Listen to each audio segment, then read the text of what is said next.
उत्तर प्रदेश के मुख्यमंत्री योगी आदित्यनाथ पहुंचे खुदागंज में और आपको विस्तार से हम दिखाएंगे कि पहुंचने के बाद उन्होंने क्या क्या करा और किसको किसको सम्मानित किया। और आपको बता दें, बाखूबी आप देख रहे हैं, योगी आदित्यनाथ उत्तर प्रदेश के मुख्यमंत्री पहुंचे शाहजहांपुर के ग्राम खुदागंज में और जाने के बाद क्या क्या करा हम आपको दिखाएंगे। उनको भी मैं धन्यवाद देता हूँ। और यूपी के मुखिया का स्वागत करने के बाद उत्तर प्रदेश के मुख्यमंत्री ने और क्या क्या करा हम आपको दिखाते हैं। और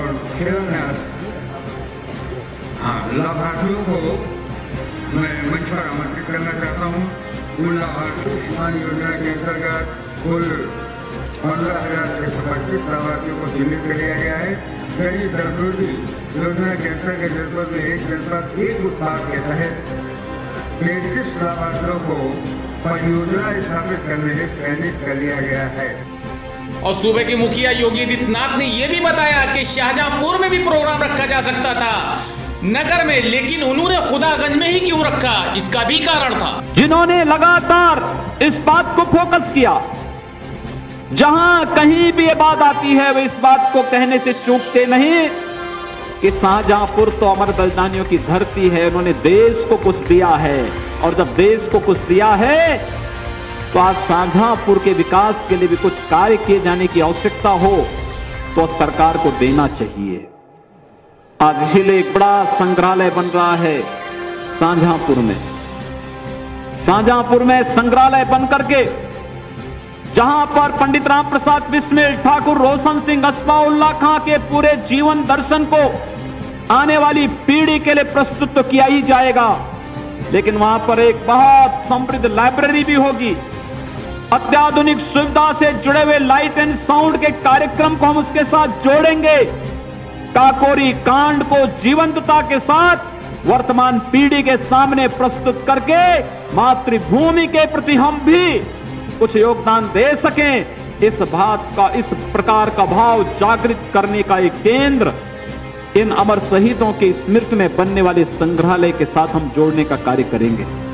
रख रहे हैं, अनेक विकास कार्यक्रमों को शुभारंभ कर रहे हैं। मैंने देखा है गांव की तंग गलियों को, मैंने कभी गांव के अंदर में घुस करके ठाकुर रोशन सिंह जी के परिवार के सदस्यों से मिलकर के मैं आया हूं। गांव के अंदर की गलियों को मैंने देखा है और मुझे लगा कि वास्तव में आजादी का जो लाभ इस देश के उन परिवारों को मिलना चाहिए था, बहुत देर हुई, लेकिन देर आए दुरुस्त आए। आज उसी को सुधारने के लिए हम सब आपके इस गांव में आए हैं।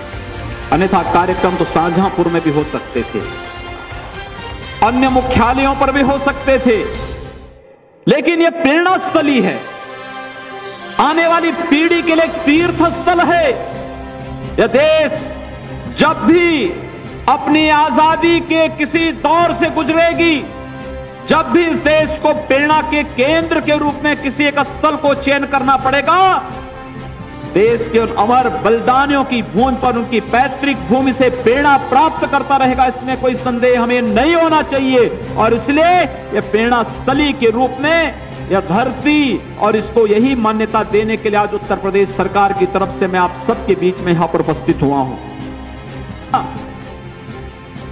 4 करोड़ परिवारों को सौभाग्य योजना में विद्युत का कनेक्शन उपलब्ध होना, 8 करोड़ परिवारों को उज्ज्वला योजना में निःशुल्क रसोई गैस का कनेक्शन उपलब्ध होना, 12 करोड़ परिवारों को एक टॉयलेट उपलब्ध होना, एक शौचालय उपलब्ध हो जाना, 32 करोड़ परिवारों को जनधन योजना में एक बैंक में उनका अकाउंट खुल जाना और 50 करोड़ परिवारों को स्वास्थ्य बीमा की योजना आयुष्मान भारत में उपलब्ध होना।